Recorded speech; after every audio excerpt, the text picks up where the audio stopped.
It is crazy how light it is. You remember that trend where it was like, your car only has 600 horsepower, and then they move it with their finger? That's like what this is. Hello, ladies and gentlemen. Welcome back to another faster video. Today, we're gonna do one of my favorite videos. We got the raw, uncut Zonda Revolution Circuit of the Americas on board. And yeah, this is by far my favorite car in the collection. You'll see why. It is obviously your nice, naturally aspirated V12 from Mercedes, the M120 engine, same found in the CLK GTR Roadster. And yeah, I'm gonna take you through this thing a little bit and kind of show you a thing or two I think is interesting, and then we'll get straight into the onboard. So first thing is this thing weighs nothing. I think if I remember right, it's 2,300 to 2,400 pounds with a V12 in it.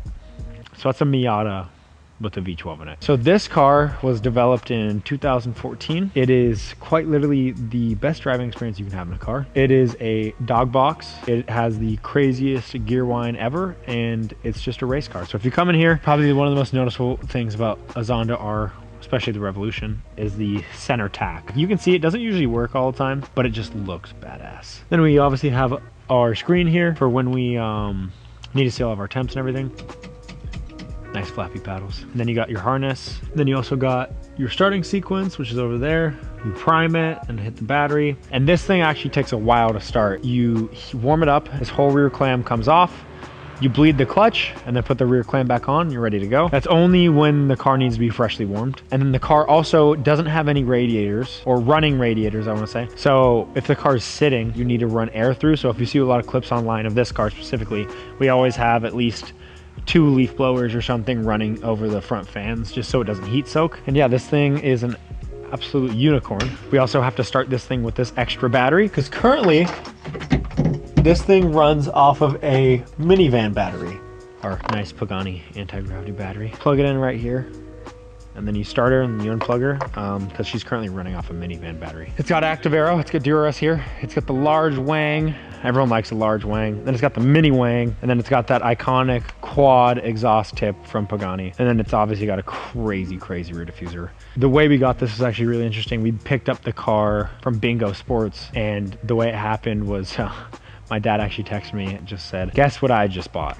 I had no idea this is the caliber of car he was talking, because back then there weren't too many hypercars. There was one hypercar in the collection, our old wire roadster, so I had no clue it was gonna be this next. And I was in math class, and I get that text, and I walked outside of math class, and I called him, and I said, you're not serious. And from that point on, the car came from Bingo Sports in Japan from its first owner. It's the only Revo to have traded hands. And yeah, we've been using it ever since. We've done 4 different tracks with it. We've done Sonoma, Thermal, Spring Mountain, and then Circuit of the Americas a few times. So this car is an absolute blast. It's truly my favorite car. The driving experience you get in this thing is like no other, and it needs to be taken care of. So obviously, the interesting part was learning everything about the car, how to run the car healthy, how to make sure she doesn't heat soak, and all that stuff. And then obviously when you run a car like this, you have the whole team out to run the car and help you.